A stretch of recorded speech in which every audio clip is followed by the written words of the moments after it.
Peace, everyone, and welcome to Karmic Dynasty. Today, I have with me a Siba of mine, a teacher, Khepra Ptah. Khepra is going to be speaking to us. And before we get started, Khepra, again, welcome to Karmic Dynasty. Again, I always Thank, appreciate you on the platform. I thank. always appreciate all of your contributions to the platform. And yesterday, actually, now at the beginning of my videos, I always, most times, share how I came about the video. Now, yesterday, Michael Coles was on here with his Comedic Tarot Veil of Aset, and you referred him to the platform. I did not say that yesterday. I'll do it on part two when he comes back. So I appreciate you for your referrals to the platform. And you actually have referred some other people to me. Next Sunday, there will be a Baba here. And so we will see him. Now, but today you are here. Tell us all who you are, how we can contact you, and in whatever manner you like to open and introduce yourself and greet the audience, feel free to do so. Gratitude. First of all, thank you. Thank you, Queen Mother Ishram. My name is Khepra Ptah. In Ifa, my name is Falowo Fayemi Adeshayo Obayemi. My whole Kemetic name is Khepra Ptah. Ma Nefer Nur Haru Atira Shechem. I give thanks and praise to all the ancestors. I give thanks and praise to my elders and teachers and guides, those who are not just here, but also those on the other side. Now, I've been working in the community for a long time as, a teacher and a healer and so forth.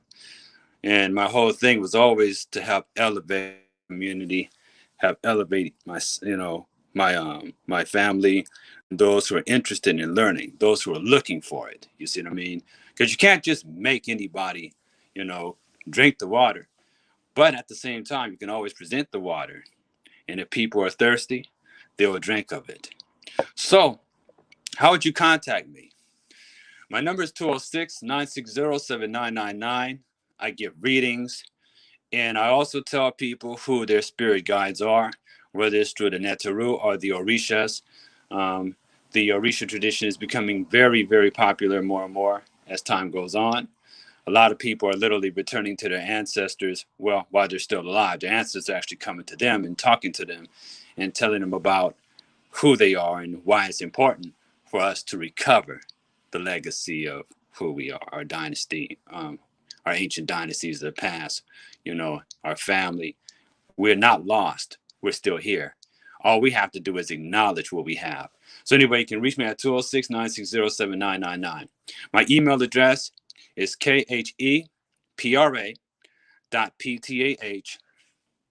For those who want readings and want to know what their destiny is, contact me.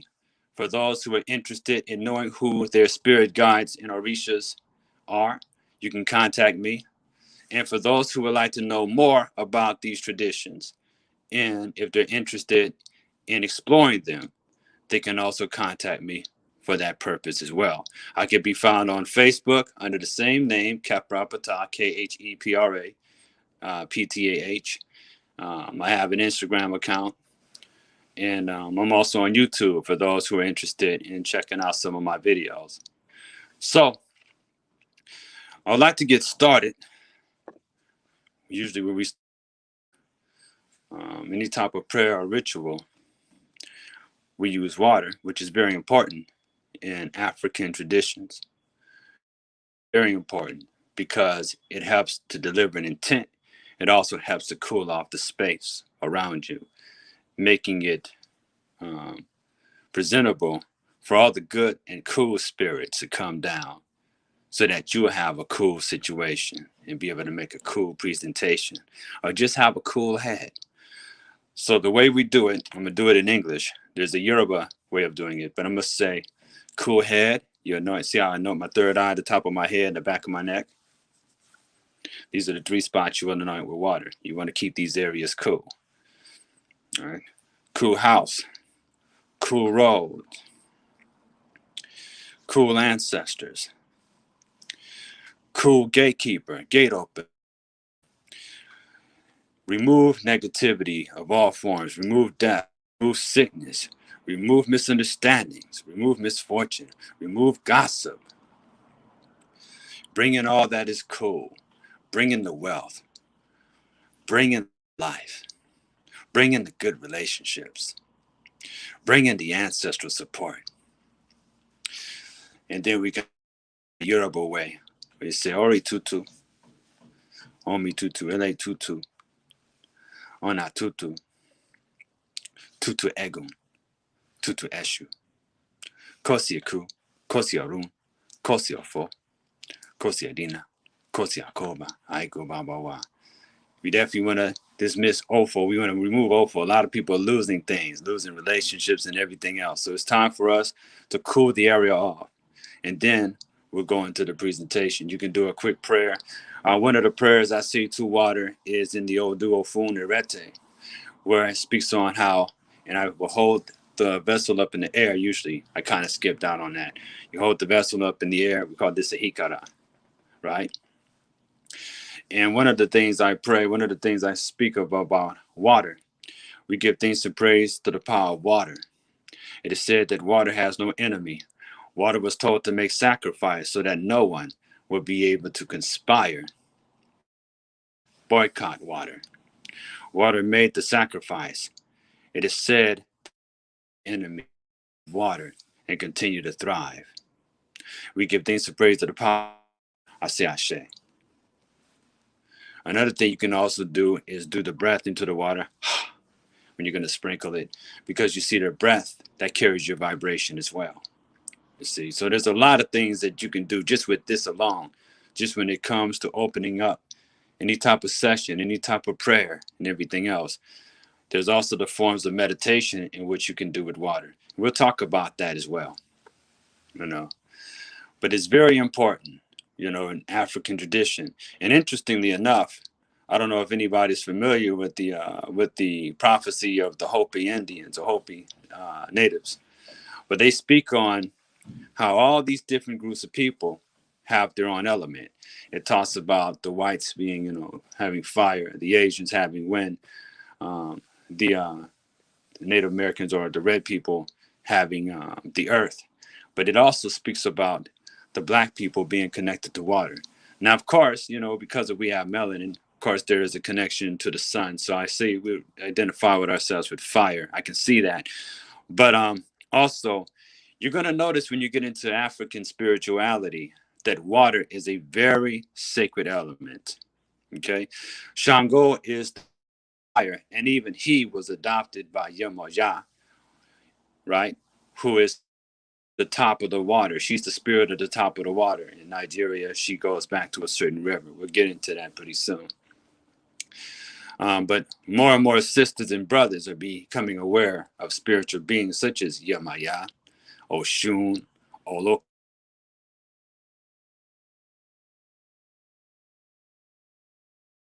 Me, somebody just called. Okay. Anyway, Yemaya, Oshun, Olokun, Mamiwata, the Nomo of the Dogon tradition, and so forth. And it has survived in various traditions, and it is believed that there is a special relationship between water and spirit. Even for those of us who may have grown up Christian and so forth, it talks about being of water and of spirit. If people may be familiar, remember those teachings. Where it's used in the rite of baptism, signifying the rebirth and the washing away of what we call sins, and where the individual is now reborn and can now receive the Holy Spirit. Now, in African traditions, one of the most common methods around the use of water is the libation, in which I've just done not too long ago. And this is more than just a symbolic gesture, okay? So what we did when we first started is an opening for a whole lot of different ceremonies. Practitioners from various African traditions, they'll take this water and they'll pray into the water, and they pour this water into the earth. You saw me just sprinkle it. Sometimes they use a plant and everything else. And after this, the water has been imprinted with the intent of when doing the libation. You want to imprint the water with the breath that I told you, and you can pray into the water. You put your prayer into the water, then you pour it on the earth. That's another way. Sometimes, I've seen some people use a whole jug that they'll fill up full of water and pray into the jug of water, and they'll pour out the water as they're doing their prayers, okay?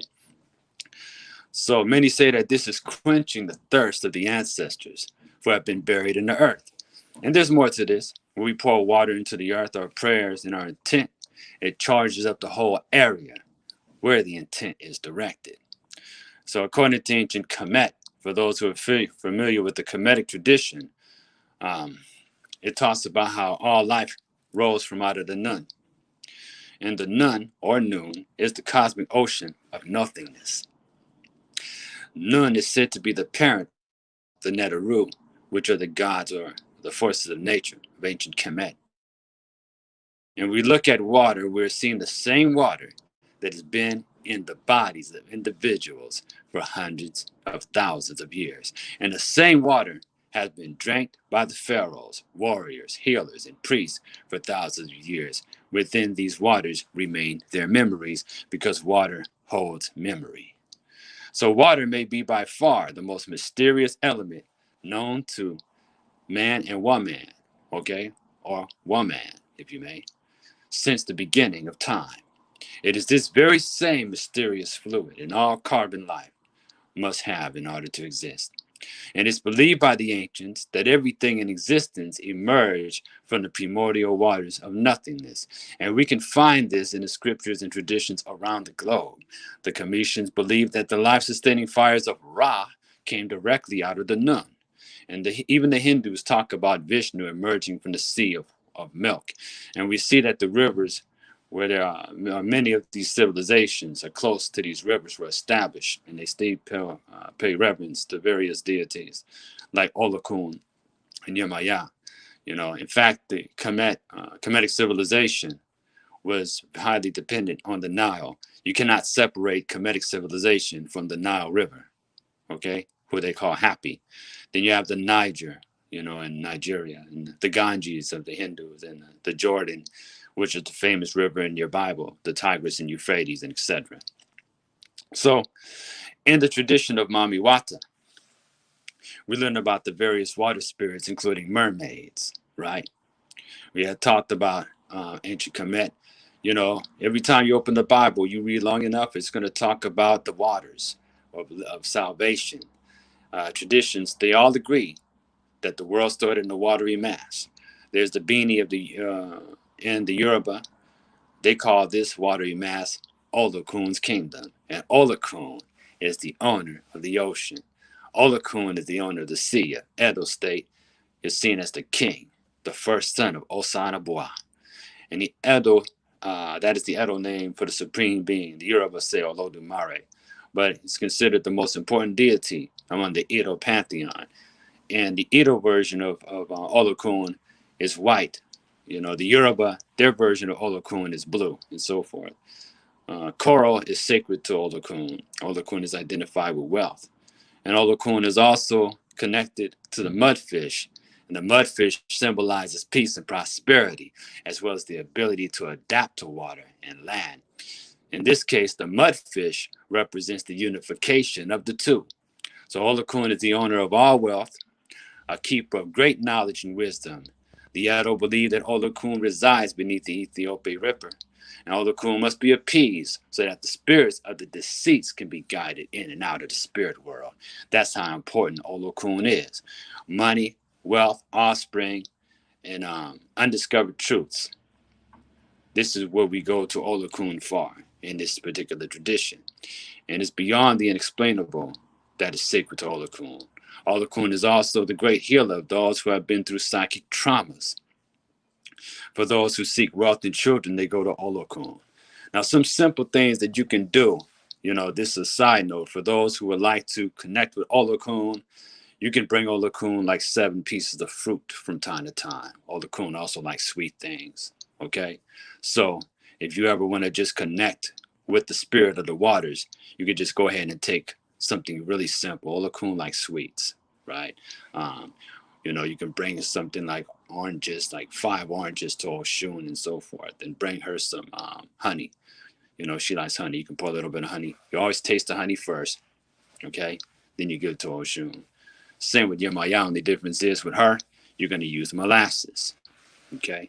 So I'll tell you the importance of why it's good to connect with these particular deities, these particular water spirits. You can also see that there's a connection between these deities and Aset, or Isis, if you may. In around their tradition, you'll see that she has a blue-colored throne on top of her head, representing both the lunar aspect as well as the concept of the waters of creation. She's the mother. Within her, the child forms within the amniotic fluid and so forth. Okay, so water is understood as a powerful yet mysterious force. Now, in the Congo mystery, the ocean is known as the Great Kalunga, and it resides in a place where the souls can use as a gateway for departure. Once again, Olokun also deals with the departed. Now, for those who are familiar with Greek legends or the Greek philosopher, I believe it was Thales, Thales also talk about how all things arose from the water. All right. So then keep in mind, Thales studied in ancient Kemet. He studied in Africa before going and starting his own school. And he believed that the world started with water.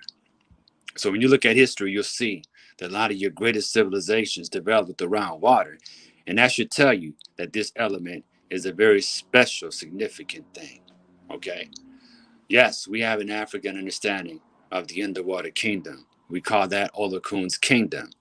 If Atlantis sunk into the depths, it is now part of Olokun's kingdom, along with Lemuria and all these other ancient civilizations, because Olokun represents a knowledge that's been long lost, that can only be achieved from the depths of the subconscious of the collective, from the depths and from the Akashic records for those who are really connected. So Olokun is to West Africa what Poseidon was to the Greek.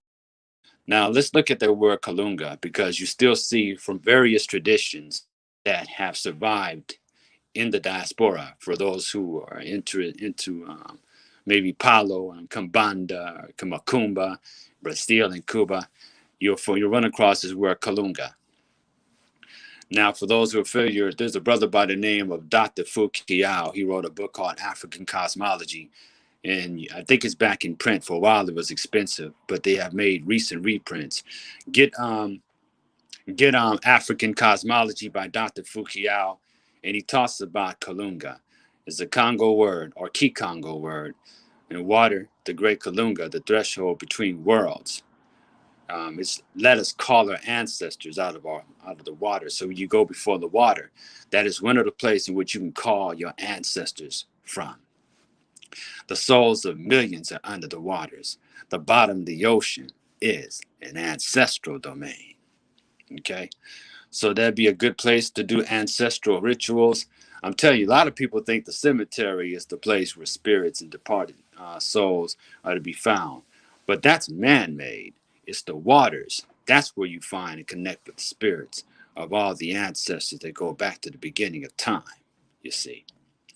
So I want to go back and talk about the Memphite theology just a little bit. We talk about how in the beginning, you know, all these things existed within the cosmological waters of creation.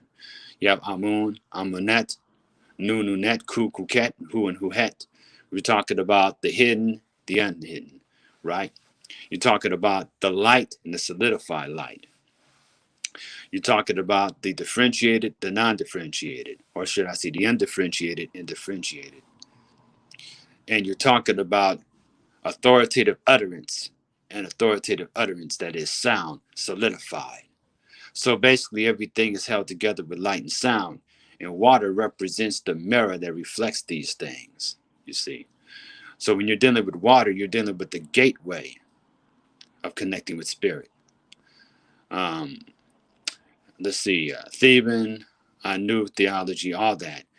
We talk about the different ways of understanding how these things emerge from the primordial waters of nothingness. This includes Atum, who is said to have risen from the primordial waters, who is followed by Apep, who seeks to devour Atum and bring him back into that state of nothingness, right? And this is the process of creation.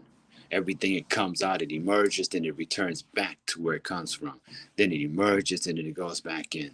This is how creation works. And then it's also how the breath works. When you're meditating in front of the water, you're seeing the waves coming in, then you see the waves going out. Waves coming in, waves going out. So it'll be a great opportunity when you get in front of the water and the tides are coming. You can go in a trance and meditation, meditating as you're seeing the waves coming in, so the waves going out. And then you're talking to spirits like Yemoja. When you talk to Yemoja, you can talk to her in a way that you have this burden on your heart. And you ask her to take away your burdens, and she'll take your burdens away. Okay? There's a ritual that people may work with when they're having a lot of burdens and they're feeling a lot of pain in the heart because they may have had a bad day or broke up with their significant other. And what I say is, go and take your pain to Yemoja. Take your pain to the water. You want sweetness, then take your Oshun, right, to the river. And give some honey to Oshun and clean yourself off. Leave some flowers there to Oshun, right? All of these river deities and river spirits and water spirits, they are connected. All these spirits are connected to Olokun, who is the owner of the ocean. So you can't deal with water spirits without dealing with Olokun or the Kalunga in some way, either directly or indirectly, you see. So we should be clear concerning the universal story of the power of water and throughout many ancient and modern cultures worldwide. And one very important icon that continues to be addressed is what is called the primordial egg of creation. Now, Eastern traditions, it talks about Hiranyagarba, which is the golden egg within the primordial waters or the ocean. And it is this egg that released the four elements: earth, wind, fire, and water. The Yorubas, they talk about Oyigi Yigi, how in the beginning of creation, this rock, you right, separated into four parts, right? And that was the beginning of creation, right? Once again, the four elements, the four directions, and so forth. And you see the same story told when it talks about the Dogon, right? And Amma's egg, the four directions, because it's where the birth of creation comes. See, the queen mother has put the egg of life, the egg of creation, and you see the serpent around the egg, right? That represents constant movement, constant spiraling and expansion, constant renewal, just as the serpent of the world, or the snake, the boa constrictor, or the python sheds its skin for constant renewal. So it's from this egg the strong force, weak force, electromagnetism, magnetism, and gravity. And this starts the creation, the process of creation. The primordial egg is where all life emerges from. And let us explore the most African-centered beliefs around this cosmology of creation and existence in reference to primordial waters, and how we can each tap into these four elements, because each and every one of us are all connected to this cosmic egg. Now, the Yorubas, they call this cosmic egg the Great Calabash. Okay, the calabash of creation, in which all the four elements can be found within, and they have they have different ways of explaining what these four elements are. We'll talk about that in maybe another cast. Now, among the Yoruba, though, Yemoja means the mother of the fish. Fish all thrive in what we call schools. So, in this regard, humanity are the fish, and this life is our education. And as long as we are on earth, we are in school. So the fact is that the atmosphere in which we thrive in still contains water. So in many words, we could actually say we're still in the water. Think I'm lying? Scientists actually have found water in space. And scientists have found a huge cloud of vapor 12 million light years away. This thing is so big, they can't even tell you how big it is. Okay, so there's water in space.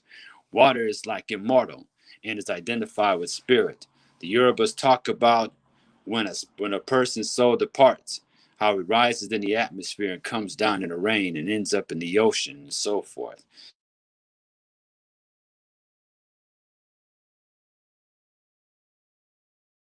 Anyways,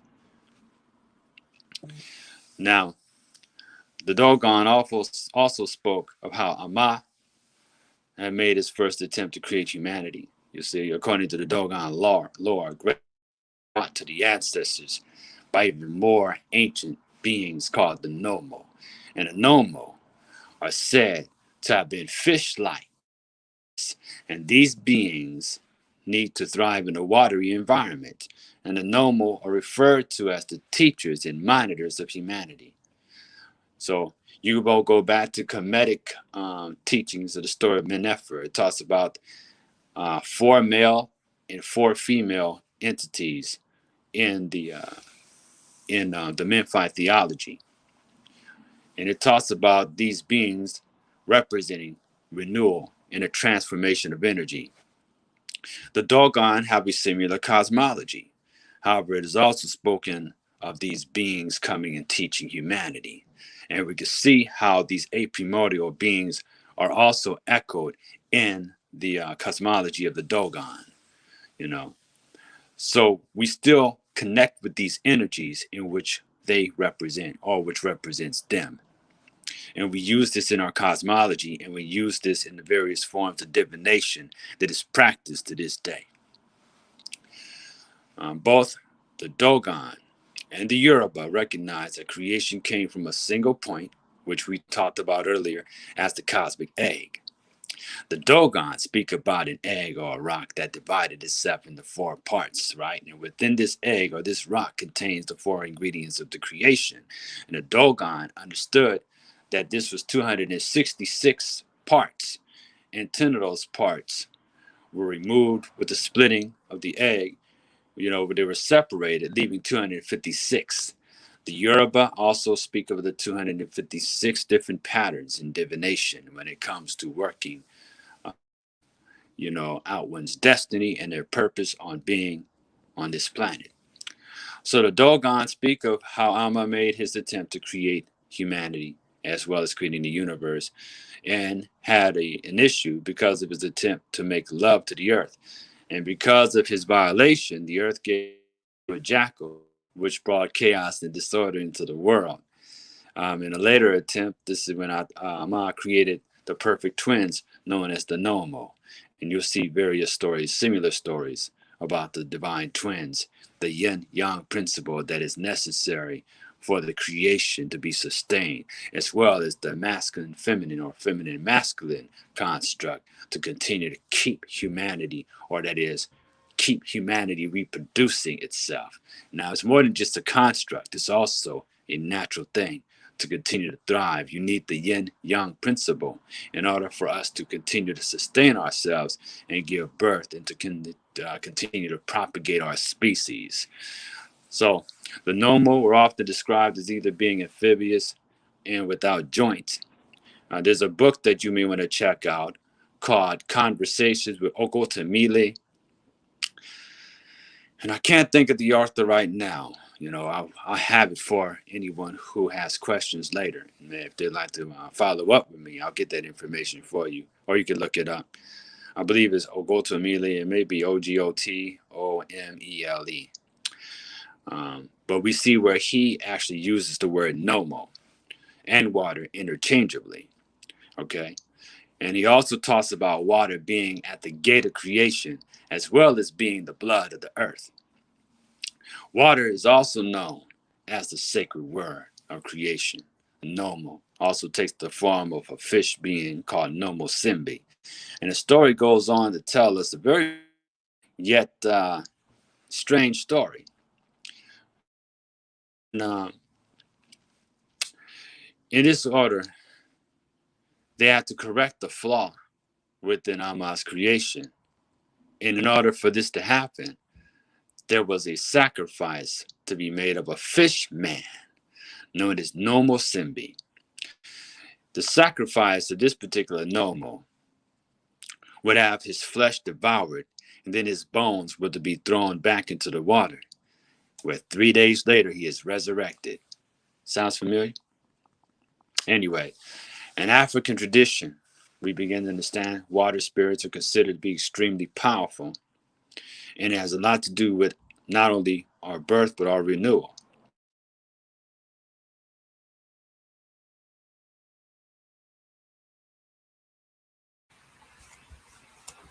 All right, everyone. Peace, peace, peace. Louder on YouTube. Okay. Oh, it's louder on YouTube. Okay. Charbay was on Facebook. Gratitude for the feedback. It's apparently louder on YouTube. So if you need louder version, go to YouTube. My YouTube channel is Karmic Dynasty. And Khepra is setting up. He is here again. Stand by. Gratitude. All right. Sometimes sometimes it's the thing, Yes, and we got you till you get back. We got I you. appreciate it. I appreciate it. Everything happens in divine time. So, we're talking about the power of water spirits. Now, what is it about this element that is so mysterious and considered so powerful? There's a book called The Land of Osiris, Egyptian wisdom keeper by the name of Hakim, who is the mentor of Stephen Miller. He stressed that in the 18th Egyptian civilization, 18th dynasty, I believe, civilization. Hold please, just a second.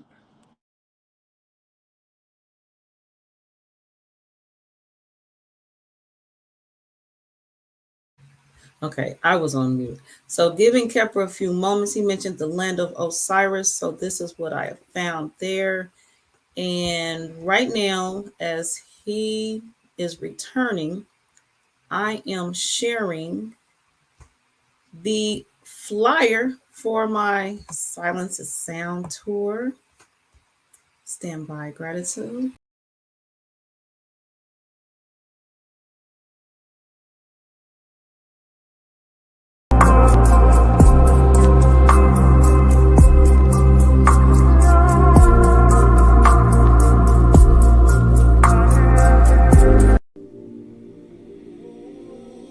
That's right. Joy Allen. Yes, indeed. The great goddess from the Karmic Dynasty YouTube channel. Okay, so you know she's going to be driving it. So you got to come see her. And she coming to a city near you. I said, look, listen. I saw the list. I saw Atlanta. I saw Virginia. Okay, I saw Washington. I saw Boston. So she's pulling up. Okay, Silence and Sound event and lecture tour where she's going to be dropping gems and illumination. Okay, I'm going to be tuning in. Each city is going to have its own topic. Each city is going to have its own topic. Okay, very interesting. That's a very interesting format. So I'm going to tune in and we got to check her out. I want y'all to be there. Okay, let's stay on the frequency, stay on their vibration. Okay, and support our beloved goddess. Okay, Wadu.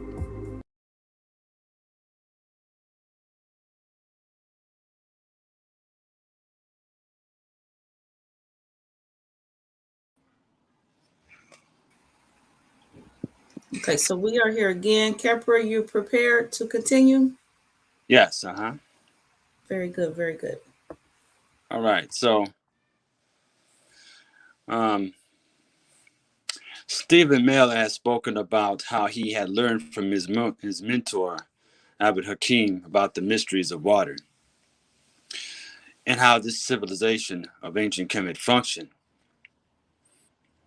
And it talked about the waters of life. So we understand the importance of the Nile River and its annual flooding. It was also believed that there was something more than even that, which is why the pyramid itself was built and surrounded with a pool of water. And it also symbolizes the primordial hill, which is echoed in many different cultures. And it's also speaking about the stone that is placed on top of the obelisk. It's just like the cap on the pyramid. There's something deeper than that, though, because it not only does it talk about the primordial hill rising from the undifferentiated waters of creation, but it was also a form of technology. And there's a brother by the name of Abd Momin. He wrote a book. It's out of print. It's called the Amen in the Hidden Waters. And he speaks to the Great Pyramid actually being a purification device or a machine that purified water. And he explains how the process went. It's a pretty interesting book. I say check it out and get it. Where we understand about the importance of the Nile River and its annual flooding and how it would actually feed the people by making sure that the crops were irrigated and so forth. So therefore, water was seen as not only a special spirit or the special entity, but water also sustained life. But you'll also see where they had prayers and rituals to water, that you can communicate with water, and water will hold that information. See, we can communicate with water. Water is a conductor of electricity, but is also a holder and conductor of our feelings and our thoughts. So we look at the hieroglyphic writing in the metal netter. There's a glyph that is shaped like a water wave, and this water wave represents more than one thing. Not only the flow of water, but also the energy itself. And a few examples of this is the word nefer, and the word netera, amen, ra, and ankh. Nefer. Abdul Hakim tells Stephen Mailer to look up and study a certain set of glyphs, and one is called the Askat Nefer. And Askat represented water, and Nefer, harmony, the waters of harmony. So it appears that in the Commission's belief system, water was not only the source of creation, but water was understood to contain the memories of the ancients, and they were not wrong. Interesting enough, we have talked about ancient Abrahamic faiths. Well, the word water is the letter mem, and you can see the word memory. The word mem is hidden in memory. Water holds cosmic memory. So when we look at the hieroglyphics that make up the word, we see the water wave, which makes up the inside of the placenta and the KH sound. This spells unk. And what's also interesting is that we look at the word unk, we see right? Now I want you to visualize yourself being surrounded by water. Close your eyes, and I want you to chant, or I want you to do this. So you want to say, and just say,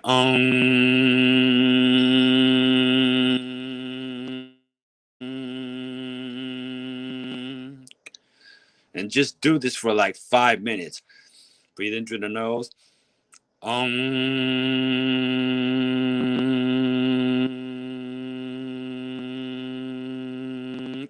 Try this and just do this for like 5 minutes and just see how you feel. And when you do this, what you're doing is you're expanding your auric field. You're making it more solidified. A lot of times when people chant the word Om and Unk or Amun and Amen, they talk about reaching different stages of enlightenment. But I can't stress this enough. When you sound that particular tone or that particular hekau or mantra, it solidifies your auric field and makes it stronger. And the more you do it, you're going to discover when people are around you, they are going to feel your presence. Okay? It's making your aura stronger. Because a lot of times we find ourselves going through conflicts or in difficult situations. We end up losing a little bit of our power or our ashe, or sometimes we give our ashe and powers away, or we may do things, they may actually put holes in our aura, like drink a little bit too much coffee, not get enough sleep, or mess with some type of drug. Sometimes these are from the medical system as well, and they may put a hole or a tear in your aura. So this helps to repair these holes and tears. Okay, so this is the sound of the primordial creations.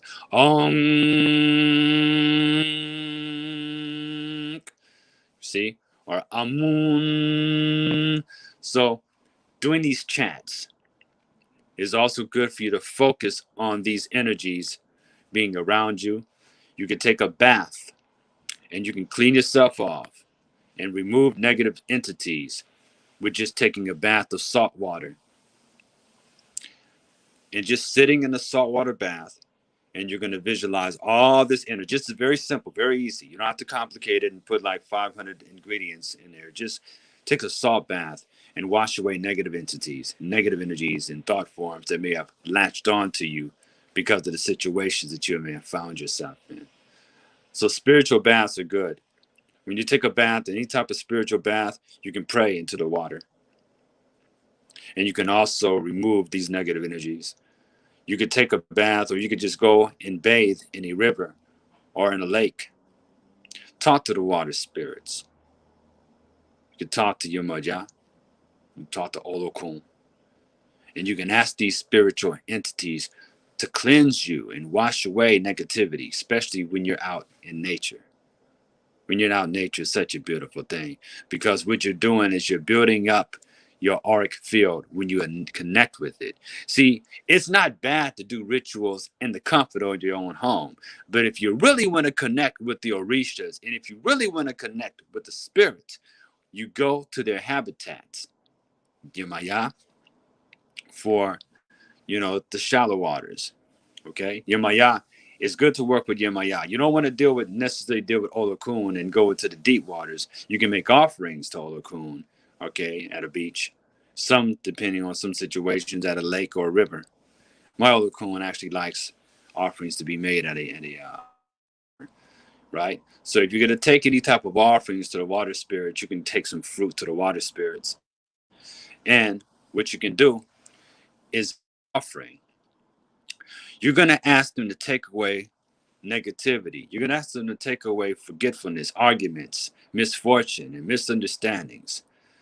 And as they're taking this stuff away, you're going to ask the water spirits to bring you wealth, bring you good relationships, bring you connections with people.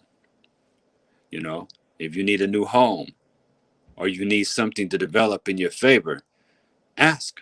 Tell them that these are the things that you need. All this around you is conscious. There's consciousness all around us. From the African and indigenous point of view, consciousness and spirit pervades anything, everything. You can call spirit into any inanimate object. In the Congo tradition, once you call the spirit into an inanimate object, this inanimate object is now becoming Nkisi. So now it's a charm.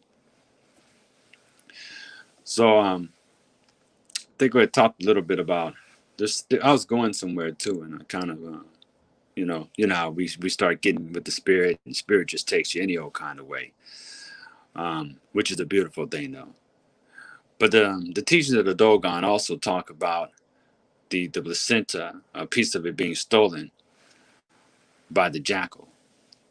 Where the jackal had ripped itself from the womb of creation. It said that he stole his home, he stole the center, and began to create from the birth, and then he began to spread more chaos into the cosmos. The placenta had to be considered the first mother of a child developing in the womb. Okay? It's important to understand that this is also a story saying that we have to bring order back into our lives by making ourselves whole. The word heal means to become whole. How do we become whole? You become whole by realigning with your destiny and bringing back those parts of you that may have been lost during you went through some type of traumatic experience. This is why meditation and things of that nature is a good thing. We talk about Olokun, you talk about going to the depths of your psyche, bringing back that which was lost and bringing back those buried treasures. The word educate means to bring that which is within to the surface. So this is what you're doing. You're doing the ultimate form of self-education through introspection. And you're bringing that which is within you to the surface. And your inner world is a very big place. It's just that we have been taught to put limits on it. Okay. So I remember years ago I watched something on talking about the Hopi Indians and how they spoke about water being the element of black people, like I mentioned earlier. Interesting enough, they also said that black people forgot, and it was our assignment to be the masters of water.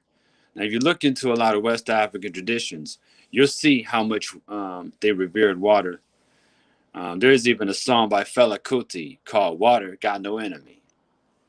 In the Yoruba scriptures, Ofun Erete, that's what I basically hold off the Ikara and pray. It talks about how water has no enemy. And even Bruce Lee talks about being like water. How do you become like water? You become fluid like water. Well, how do you learn how to become fluid like water? You go to the masters of water and you talk to these spirits of water. Talk to Olokun. Talk to Yemoja. Talk to Oshun. I'm going to tell you something too. All of these, most of the most popular female deities in the Yoruba tradition were actually water spirits at first. Oya, even Oya. Now she's identified with the hurricane, but she's also connected to the Niger River. Okay? Oshun, Yemoja, all these were water spirits. Okay? Water orishas and orishas of the water. And if you notice, they all have something to do with wealth, because it is through water in which wealth is attained. And still to this day, with import and export, you're dealing with the movement through water, right? It even has its own law. They speak about maritime law and so forth. So water is a different world there, right? The Virgin Mary in the Catholic Church, she's called Mary. They have the word marine, right? But she is the patroness of waters, right? Of ships. So before they would go on these boats or they go on these ships, even connected to the Catholic tradition, they'd have to pay homage to the Virgin Mary. Marine, Mari, the ancient Kemetic word for love, waters of creation, motherly waters of existence. So I just wanted to let you know, or that is remind you, that the idea of water being a universal mother is indeed universal. It's all over this planet. 71% of this planet is made of water, which is the same as in the human body, meaning that it is our duty to take care of this planet, as and black people and everything else. We have to also keep in mind that as caretakers of this planet, we have to be caretakers of ourselves. You see, it goes hand in hand. One of the reasons why a lot of sisters have been angry and upset, we're looking at it from a social point of view and how we've been. But we never stop to think that maybe why these sisters are feeling upset and angry may also have to do with how nature is being treated. You see, when you're out of balance with nature, then of course, those who carry the child, who gestate the child and give birth to the child, they're connected with it as well. Not to say that men are not, but the fact is that it goes like this. The man helps with the form of by when he releases sperm into the woman, but at the same time, the woman is carrying the child within her own waters of life. And she's also close to the earth, and she has a high state of intuition developed so she could be connected with the child. But that's the same way when it comes to the earth that's connected with us. Now, the Kemetic tradition talks about Geb being the lord of the earth. But in most traditions around the world, you'll see how the earth is also considered female. So when we do not respect the earth and we pollute the waters, we're damaging the earth. So it's good to walk on the beach. Walk on the beach, barefooted, where the waters and the earth meet. Pay homage to your mother. Pay homage to the father, but in this case, pay homage to the mother. And say, I love you. Say, I love you to the great mother. And let the energy come up through your feet and into your body and heal you. Let the waters of life heal you. Take a bath in the lake. Walk in the river. Walk on the beach, barefooted. And soak up those negative ions. Now, you're also going to see how it plays an important role as far as initiation, which requires the initiate being immersed in water. This is the origin of your Christian church, what we call baptism, and it is believed that baptism is the rebirth and the washing away of the former self. Interesting enough, once again, Christ is symbolized as a fish. Water is utilized in the first ritual purification. The first baptism is the cleansing of water, and same with the planet, according to the Christian scriptures. And your next baptism is by fire, which includes the cleansing of the planet once again. There's more. There's so much more to this. Unfortunately, it looks like I'm running out of juice here. But if it runs out, we could probably pick up on it at another time. So I just want to give you a heads up. I wanted to talk about the power of feeling a little bit before I left. Um, there's research talking about how the human race being in connection with something very ancient, and the fact that we are also composed of water. And remember, water holds memory. It also holds the intent as well as the feeling.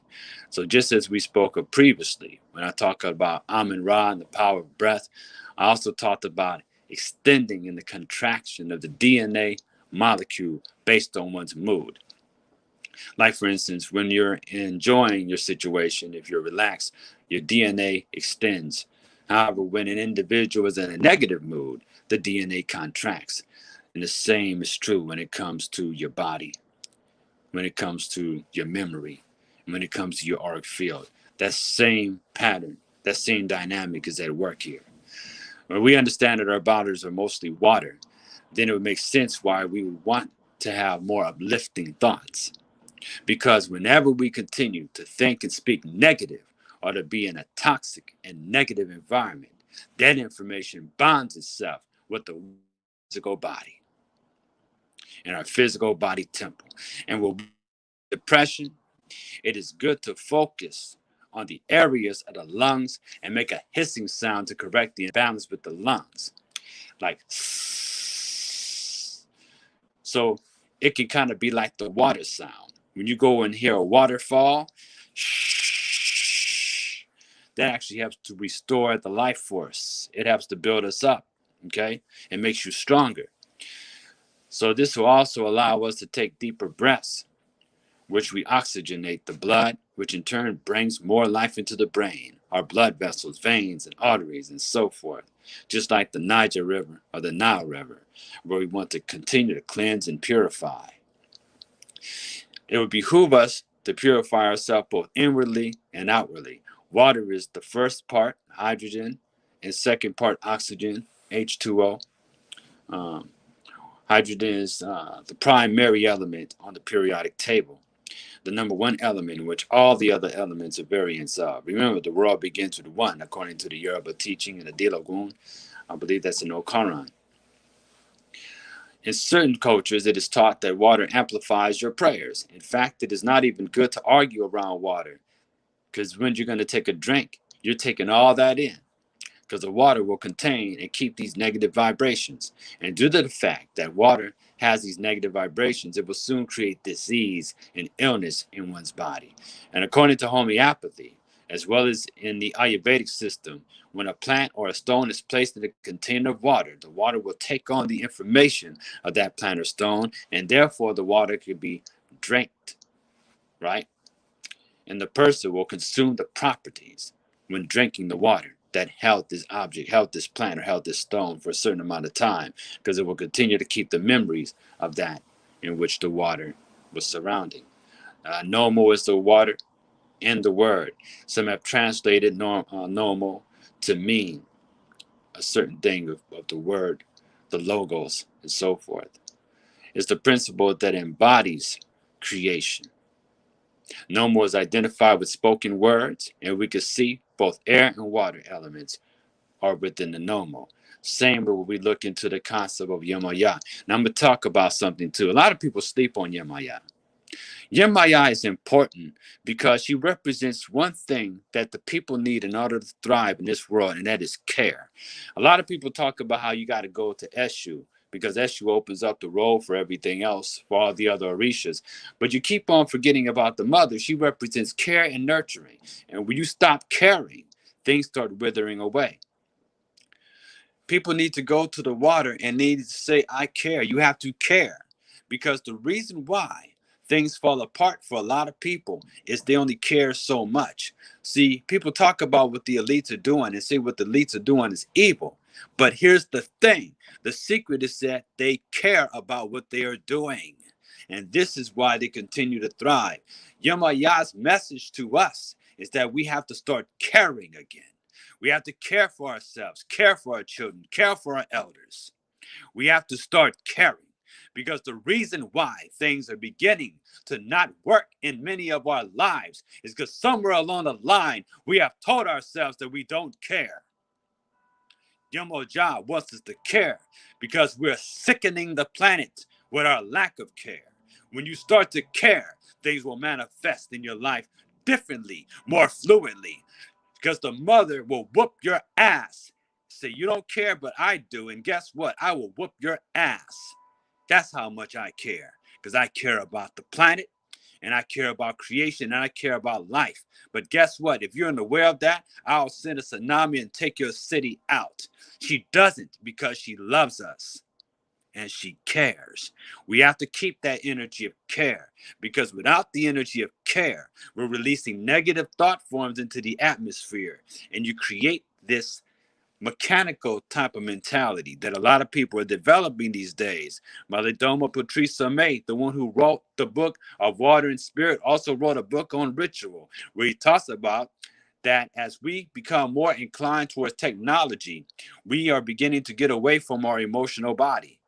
When you are away from your emotional body, you have the robotic mentality that a lot of people have this day. It is the caring that needs to be recultivated. When you start caring about yourself, a lot of us think we're liberating ourselves by saying, I don't care anymore. Really? You don't care about yourself? You don't care about your stomach? You don't care about your environment? If you don't care, then guess what? There's an old saying that says shit happens. You need to have some caring in your life, because the reason why you're here, you could say your mother and father did a crappy job, but your mother cared enough, just enough for you to still be here. She cared enough to give birth to you. Okay? So we must care, because everybody is saying, I don't care. All of a sudden you get mad and say, I don't care anymore. That doesn't make you special.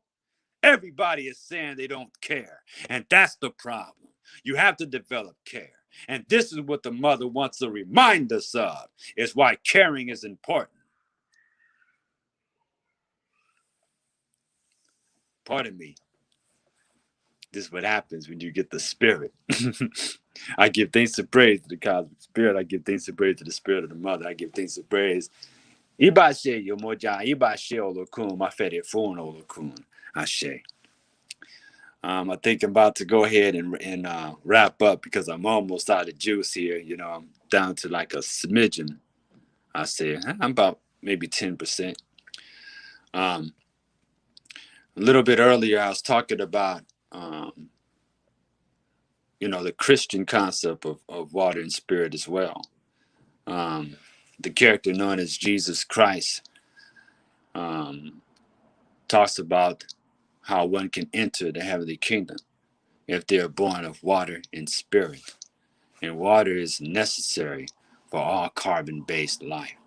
And water being linked to spirit, the character known as Jesus Christ was also connected with the fish and symbolized the fish for the age that they was connected with Pisces, and we're coming into this age that they now call Aquarius and so forth. It talks about being born again through water and spirit, and water is necessary for life to exist. Spirit comes from the Latin word meaning breath, which is why when you're working with water, you want to connect with that water. Breathe into the water. If you're going to do a spiritual bath, say your prayers into the water and speak into the water. Within your prayers contains breath, and breath is spirit. There's a book also by the name, a guy by the name of Greg Braden. He's well known. He wrote a book called The Divine Matrix. And what he is basically saying is that we actually do live within a matrix. However, we have the ability to create a desired outcome through feeling. And that prayer is connected to feeling. The secret of prayer is feeling. So when you put feeling behind your prayers, things will manifest. The universe is voice activated, and so is your DNA. Words and intent via prayer can be imprinted on water. Water is liquid hardware. You speak good things into a cup of water and sprinkle it. This is called libation, has been practiced throughout Africa for thousands of years. You will find out on the walls of ancient Kemet priests pouring out libations to their ancestors, as it is today. Remember, we are 71% water. The brain is 80% water. Your brain is mostly water. This is water up in here, mostly. Okay? Just like any form of water, in order for it to be clear, it got to go through the process of purification.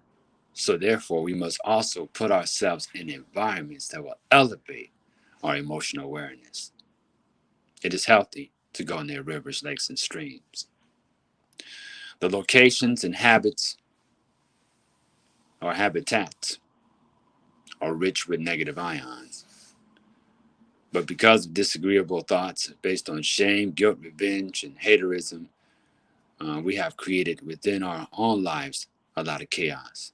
And we've also invited sickness and disease into our minds and bodies. And I'm not saying it's necessarily our fault, because you were born in an unnatural situation where there's a lot of chaos, machinery, and you can only imagine those who were born, after our generation. Okay, now you got children with cell phones. Back in the day, it was considered a privilege. When we were coming up, you had a big ass phone about this size connected to a power pack, and all the ballers got those.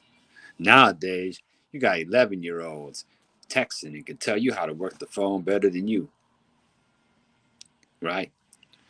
But we're becoming very dependent on technology, so it's good for us to keep a balance. The doggone would actually say that illness in our lives is directly linked to the wrong words. The words that we use have a direct effect on the waters in our bodies. The things we say out loud has an impact on the water within our bodies. The late Dr. Masaru Emoto, who did extensive works on water, unfortunately, he's been labeled and classified as pseudo. But a lot of things that he speaks on in his books on water actually checks out in African traditions. Okay? He was attempting to prove this to the world with his experiments. We talked about involving the rice in the jars. We use these jars. We have three. One, he'll take love on one and hate on another. They ignored. And the one with the love put on the jar is said to have had nothing but positive results. The rice. The one with hate, mold started to build on the rice. And the one that was ignored didn't have as much mold, but it still continued to have a little bit of mold that built up on it. Okay. One was dealing with hate, the other was dealing with negligence. Okay. He also speaks about love and compassion being very high vibrations that is good for us to have around us, to be thinking in those terms and everything else. Love, compassion, and I'd add the word caring. You see, if we want our communities, that is our common unities, to thrive again, the care and the love and the compassion, these words have to be brought back not just into our vocabulary, but back into our actions. Remember that water is the only element that can go from solid to a liquid to a gas state, and it can also do this process in reverse. Water can fit in a container, yet remains itself. Earlier, I talked about the Hebrew letter that represents water being called mem, which holds the word memory, and DNA holds memory. Your whole being is memory, accumulating more memory. You embody the waters of eternity. Memory of our ancestors have been passed on to us. Not only a rich history, but also the pain and fears that exist within our DNA as genetic memory. Unfortunately, Many of times people tend to repeat the patterns that are unhealthy and patterns of situations and behaviors inherited from their ancestors. Some result from colonization, slavery, and poverty vows. The elites know this, and they tend to be selective of who they marry and have children with.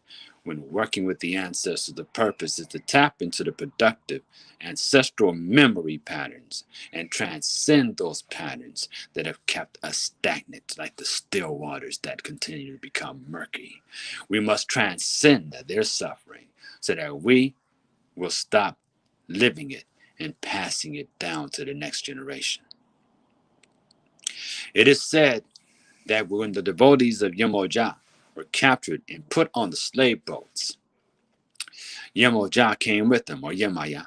Yemaya is one of the most popular and beloved of all the Orishas, and her worship originated around Abeokuta in the capital of Ogun State. And her sacred river starts in Oyo and ends in Lagos. The Ogun River is the largest river in Yoruba land. Yemoja means the mother of fish. In the diaspora, she is the upper layer of the waters. She is also believed to be the other half of Olokun. In Nigeria, she is the spirit of the Ogun River. Yemoja is said to be the mother of the living, and since all children are her children, she offers to protect them all. Her colors are blue and white, and when she dances with her skirts, it looks like waves moving across the water. Her number is 7, and she has 7 skirts and represent the 7 seas. And one of her favorite foods is molasses. She also takes white wine, melons, and coconuts, among other things.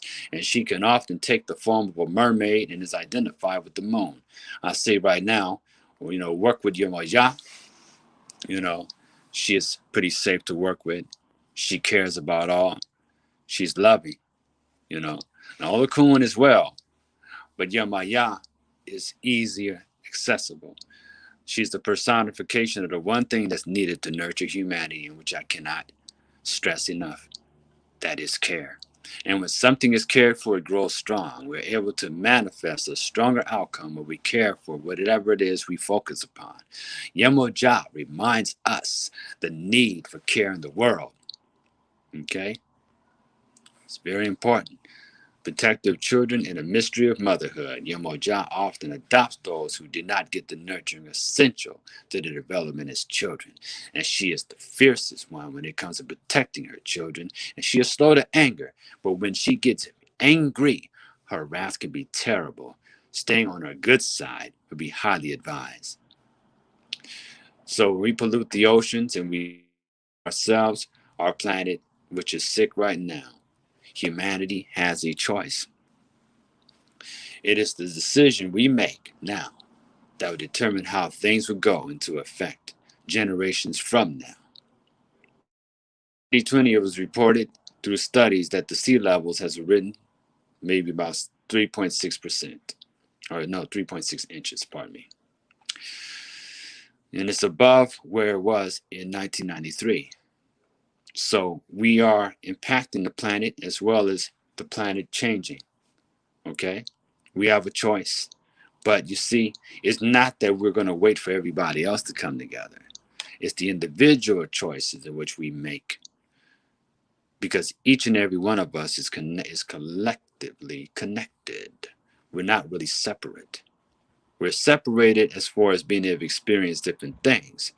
But we're all connected through a mass energy field, a web of consciousness in which there is no escape. Because we're part of that. It is who we are. It's what we are. And we're allowed to express ourselves in different ways, have different experiences, and so forth. Ifa teaches us that the Creator made a covenant with water. Therefore, it serves to pray with water. Do not be an enemy of water. Be a friend of water.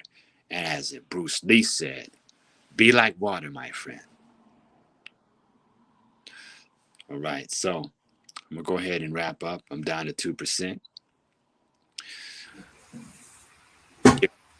And every one of you, and I can give thanks to the Queen Mother who has invited me on your show. It's an honor, a pleasure. It's a pleasure and an honor to have you here as always.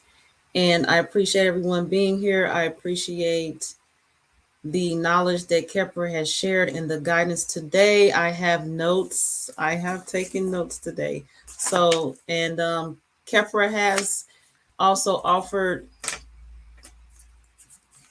the services and or guidance, etc. You can contact him. I do myself. He again is a teacher, Seba of mine. So I definitely will be following up with him on today's broadcast subject topic presentation. And on behalf of Karmic Dynasty, which includes my audience and families, friends, viewers, yes, families, plural. I have families. On behalf of all of us, we say to you and have for you, want for you wholeness, balance, peace, wholeness, and health.